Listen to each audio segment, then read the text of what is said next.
Hello student, today I am going to explain you the remaining portion of molecular basis of inheritance. Gene expression in eukaryotes. Eukaryotes में gene expression की process बहुत complex होती है क्योंकि eukaryotes के अंदर structural genes जो होते हैं प्रोकैरियोट्स के कंपैरिजन में ज़्यादा कॉम्प्लेक्स होते हैं। यूकैरियोट्स में जीन की एक्टिविटी एक ओपेरान के द्वारा नहीं होती।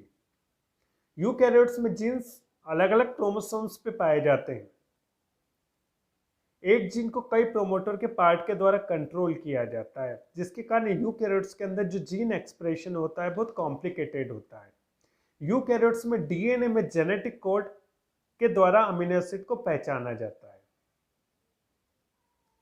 अब यूकैरियोट्स में अमीनो एसिड को कोड करने वाले न्यूक्लियोटाइड के बीच में कुछ अननेसेसरी न्यूक्लियोटाइड भी होते हैं जिनको डिलीट किया जाता है।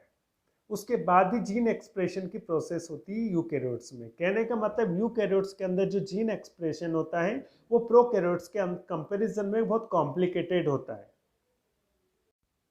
यूकैरियोट्स में कुछ अननेसेसरी न्यूक्लियोटाइड होते हैं जो अमीनो एसिड को कोड नहीं करते। जो न्यूक्लियोटाइड अमीनो एसिड को कोड नहीं करते उनको इंट्रॉन्स कहते हैं।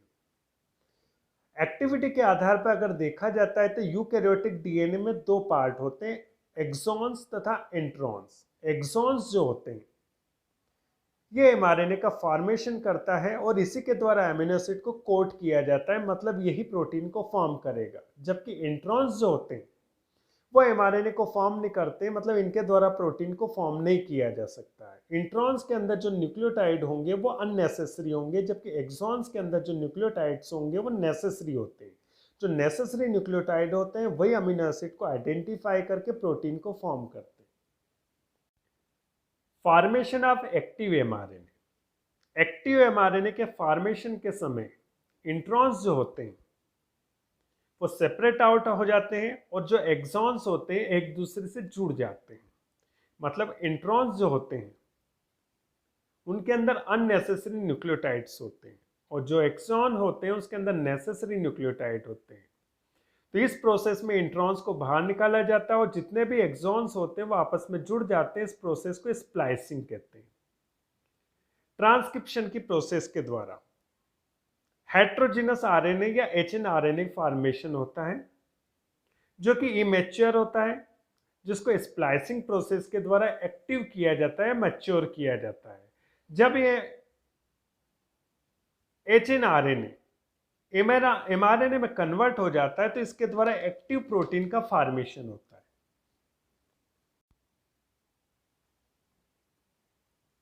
You can see in this diagram how to form the mRNA. ये जो डीएनए है, इस डीएनए के अंदर यूकैरियोटिक डीएनए के अंदर क्या होता है, इंट्रॉन्स भी होते हैं और एक्सॉन्स भी होते हैं। इंट्रॉन्स को डिनोटेट करेंगे आप किसके द्वारा, आई के द्वारा, और एक्सॉन्स को डिनोट करेंगे ई के द्वारा। जो इम्पोर्टेंट पार्ट होता है वो एक्सॉन्स होता है कि उसके अंदर जो होते हैं एक्टिव न्यूक्लियोटाइड होते हैं और इन्हीं के द्वारा क्या होता है कि अमीनो एसिड को कोड किया जाता है और प्रोटीन को फॉर्म किया जाता है। जो इंट्रॉन्स होते हैं उसके अंदर अननेसेसरी न्यूक्लियोटाइड होते हैं जो अमीनो एसिड को कोड नहीं करते और प्रोटीन को फॉर्म नहीं करते। अब इस डीएनए से क्या बनेगा, एमआरएनए बनेगा। तो जो एमआरएनए बनता है वो क्या होता है, एचएनआरएनए बनता है, जिसको हेट्रोजिनस आरएनए भी कहा जाता है, जो इमेच्योर होता है। अब एचएनआरएनए जो होता है इनएक्टिव होता है, इमेच्योर होता है, तो उसको मैच्योर किया जाता है। तो उस कंडीशन में क्या होता है कि इस यूकैरियोटिक उस एचएनआरएनए के अंदर जो इंट्रॉन्स होते हैं उसको अलग हटाया जाता है। तो जितने भी इंट्रॉन्स होते हैं उसको अलग हटा दिया जाता है और बाद में जो एक्सॉन्स होते हैं, ये जो एक्सॉन्स होते हैं जो इस लाइन के द्वारा शो हो रहे हैं, तो ये जो एक्सॉन्स होते हैं ये आपस में जुड़कर नया एमआरएनए बना लेता है। ये जो नया एमआरएनए होता है वो क्या होता है, मैच्योर होता है और एक्टिव एमआरएनए होता है। तो इस पूरी प्रोसेस को, जिसमें इंट्रॉन्स को बाहर निकाला जाता है और एक्सॉन्स को आपस में जोड़ा जाता है, इस प्रोसेस को स्प्लाइसिंग कहते हैं प्रोसेस। और इस एमआरएनए के द्वारा जो मैच्योर हो गया, एक्टिव हो गया, इसके द्वारा ट्रांसलेशन के द्वारा पॉलीपेप्टाइड चेन का प्रोटीन का फॉर्मेशन होता है। तो यूकैरियोट्स में इस तरह से जीन रेगुलेशन या जीन एक्सप्रेशन की प्रोसेस होती है जो कि कॉम्प्लिकेटेड होती है। Gene regulation in eukaryotes. In comparison to prokaryotes, the less information is available about the regulation of gene expression in eukaryotes. Prokaryotes में जीन जो रेगुलेशन होता है उसकी इंफॉर्मेशन बहुत ज़्यादा पता है, जबकि यूकैरियोट्स के अंदर जो जीन रेगुलेशन होता है उसकी इंफॉर्मेशन बहुत कम पता है.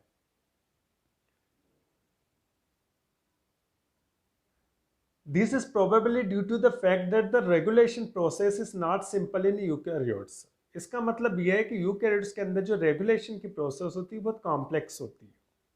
Many cellular material like the hormones, vitamins, metals, ions and some other chemicals are also involved in this process.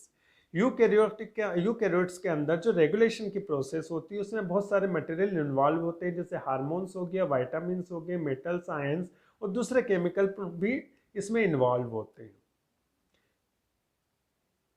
In spite of about difficulty, इन कठिनताओं के बावजूद भी कुछ थ्योरी जीन रेगुलेशन के बारे में दी गई जो कि यूकैरियोट से रिलेटेड है. जैसे पहली थ्योरी है protein regulation theory. Eukaryotic chromatin और chromosome are chemically nucleoprotein. Eukaryotic जो क्रोमोसोम्स होते हैं, क्रोमेटिन जो होते हैं, वो जनरली न्यूक्लियोप्रोटीन के बने होते हैं. और जो डीएनए के अंदर प्रोटीन होती है वो टू टाइप्स की होती है, एक हिस्टोन प्रोटीन होती है, दूसरी नॉन हिस्टोन प्रोटीन होती है. ऐसा माना जाता है कि हिस्टोन प्रोटीन प्ले करती है ऑर्गेनाइजेशन ऑफ क्रोमेटिन. क्रोमेटिन का जो फॉर्मेशन होता है वो हिस्टोन प्रोटीन के द्वारा होता है, जबकि नॉन हिस्टोन प्रोटीन जो होती है जीन के रेगुलेशन को कंट्रोल करती है. सेकेंड है steroid hormone in gene regulation. Some steroid hormone like the estrogen and progesterone are supposed to regulate the function of at least some genes. ऐसा माना जाता है कि एस्ट्रोजन और प्रोजेस्टेरोन जो हार्मोन्स होते हैं एटलीस्ट कुछ जीन्स को रेगुलेट करते हैं, उनके फंक्शन को रेगुलेट करते हैं.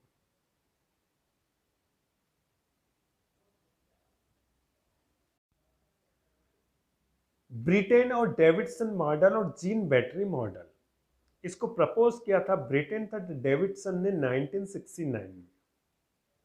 They proposed that the 4 classes of sequence in the genome are involved in the regulation process. जो यूकैरियोट्स का जीनोम होता है उसके सीक्वेंस में 4 क्लासेस ऐसी होती है जो जीन रेगुलेशन की प्रोसेस को कंट्रोल करती है. तो पहला है producer genes.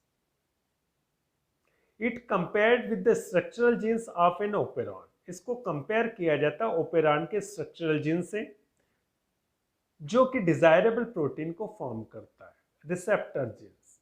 It is compared with the operator gene of bacterial operon. Operon का जो ऑपरेटर जीन है उससे इसको कंपेयर किया जाता है, मतलब ये ट्रांसक्रिप्शन की प्रोसेस को रोकने का काम करता है. इसके बाद आता है integrated genes. Its function like the structural genes of bacterial operon. जो बैक्टीरियल ओपेरॉन्स के अंदर जो स्ट्रक्चरल जीन्स होते हैं उसके समान इसका फंक्शन होता है. Instead of producing the repressor और apo repressor,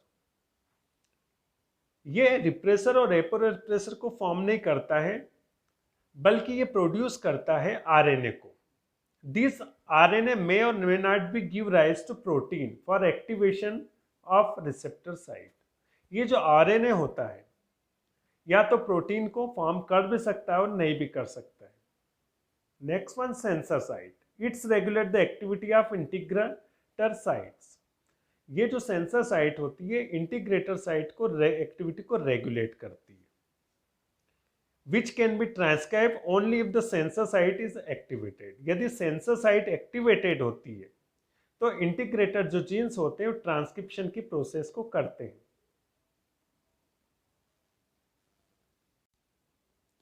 next one TA box या CAAT बॉक्स मॉडल. इसको प्रपोज किया था हॉगनेस तथा गोल्डबर्ग ने 1979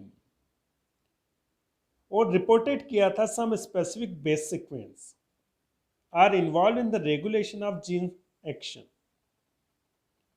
इस मॉडल को बताने के बाद उन्होंने बताया था कि जीन एक्शन का जो रेगुलेशन होता है उसमें कुछ सीक्वेंस जो होती है इन्वॉल्व होती है. दे show the 20 to 30 bases upstream of transcription initiation site of mRNA. उन्होंने बताया था कि mRNA की जो कैपिंग साइट होती है उसके अंदर 20 से 30 जो बेस होते हैं वो ट्रांसक्रिप्शन की प्रोसेस करते हैं. और इस साइट को जो mRNA की कैपिंग साइट पे जो बेस पेयर होते हैं उसको TATA सीक्वेंस कहते हैं.